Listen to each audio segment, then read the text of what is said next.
मेरे प्यारे देशवासियों, नमस्कार। कोरोना के खिलाफ लड़ाई में जनता कर्फ्यू से लेकर आज तक हम सभी भारतवासियों ने बहुत लंबा सफर तय किया है।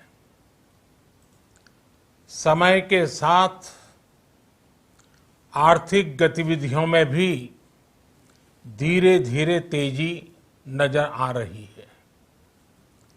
हम में से अधिकांश लोग अपनी जिम्मेदारियों को निभाने के लिए, फिर से जीवन को गति देने के लिए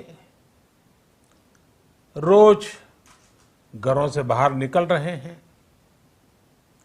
त्योहारों के इस मौसम में बाजारों में भी रौनक धीरे धीरे लौट रही है, लेकिन हमें ये भूलना नहीं है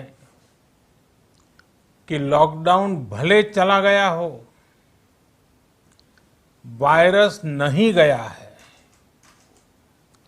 बीते 7-8 महीनों में प्रत्येक भारतीय के प्रयास से भारत आज जिस संभली हुई स्थिति में है, हमें उसे बिगड़ने नहीं देना है और अधिक सुधार करना है। आज देश में रिकवरी रेट अच्छी है, फैटेलिटी रेट कम है। भारत में जहां प्रति 10 लाख जनसंख्या पर करीब 5,500 लोगों को कोरोना हुआ है, वहीं अमेरिका और ब्राजील जैसे देशों में ये आंकड़ा 25,000 के करीब है। भारत में प्रति 10 लाख लोगों में मृत्यु दर 83 है, जबकि अमेरिका, ब्राजील, स्पेन, ब्रिटेन जैसे अनेक देशों में ये आंकड़ा 600 के पार है। दुनिया के साधन संपन्न देशों की तुलना में भारत अपने ज्यादा से ज्यादा नागरिकों का जीवन बचाने में सफल हो रहा है। आज हमारे देश में कोरोना मरीजों के लिए 90 लाख से ज्यादा बेड्स की सुविधा उपलब्ध है।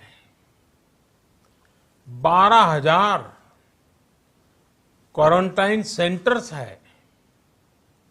कोरोना टेस्टिंग की करीब 2,000 लैब्स काम कर रही है।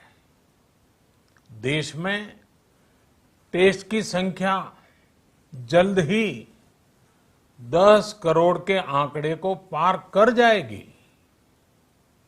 कोविड महामारी के खिलाफ लड़ाई में टेस्ट की बढ़ती संख्या हमारी एक बड़ी ताकत रही है। सेवा परमो धर्म के मंत्र पर चलते हुए हमारे डॉक्टर, हमारे नर्सिस, हमारे हेल्थ वर्कर्स, हमारे सुरक्षाकर्मी और भी सेवा के भाव से काम करने वाले लोग इतनी बड़ी आबादी की निस्वार्थ सेवा कर रहे हैं। इन सभी प्रयासों के बीच ये समय लापरवाह होने का नहीं है। ये समय ये मान लेने का नहीं है कि कोरोना चला गया या फिर अब कोरोना से कोई खतरा नहीं है।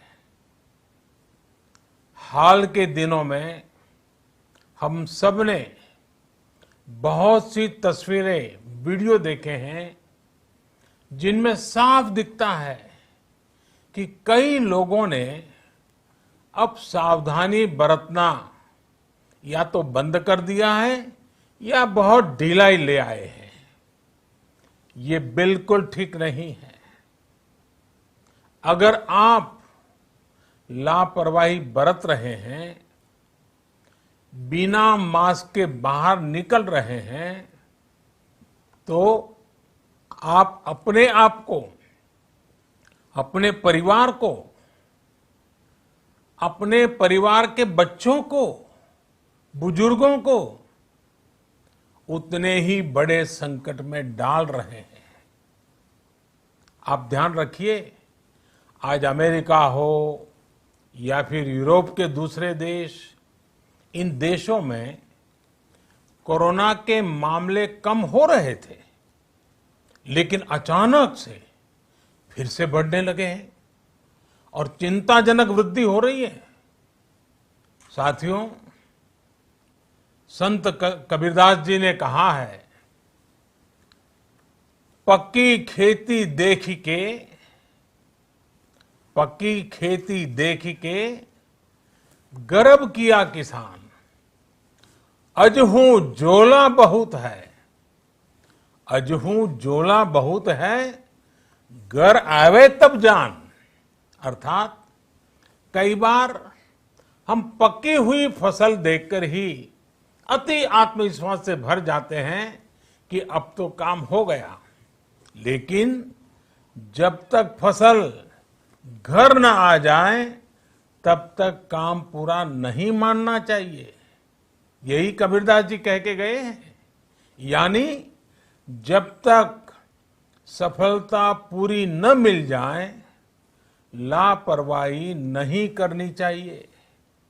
साथियों, जब तक इस महामारी की वैक्सीन नहीं आ जाती, हमें कोरोना से अपनी लड़ाई को रत्ती भर भी कमजोर नहीं पड़ने देना है। बरसों बाद हम ऐसा होता देख रहे हैं कि मानवता को बचाने के लिए युद्ध स्तर पर पूरी दुनिया में काम हो रहा है। अनेक देश इसके लिए काम कर रहे हैं। हमारे देश के वैज्ञानिक भी वैक्सीन के लिए जी जान से जुटे हैं। भारत में अभी कोरोना की कई वैक्सीन पर काम चल रहा है। इनमें कुछ एडवांस स्टेज पर हैं, आशास्पद स्थिति दिखती है। साथियों, कोरोना की वैक्सीन जब भी आएगी, वो जल्द से जल्द प्रत्येक भारतीय तक कैसे पहुंचे, इसके लिए भी सरकार की तैयारी जारी है। एक एक नागरिक तक वैक्सीन पहुंचे, इसके लिए तेजी से काम हो रहा है।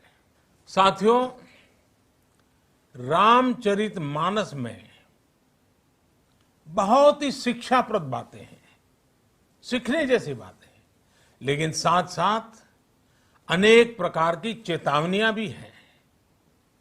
जैसे रामचरितमानस में बहुत बड़ी बात कही गई है, रिपु रुज पावक पाप, रिपु रुज पावक पाप, प्रभु अहि गनीय न छोट करी।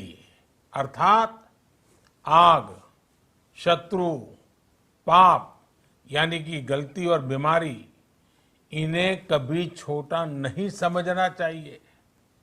जब तक इनका पूरा इलाज न हो जाए, इन्हें हल्के में नहीं लेना चाहिए।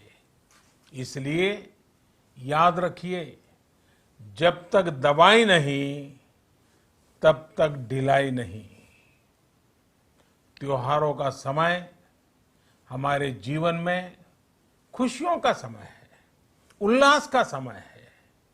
एक कठिन समय से निकलकर हम आगे बढ़ रहे हैं।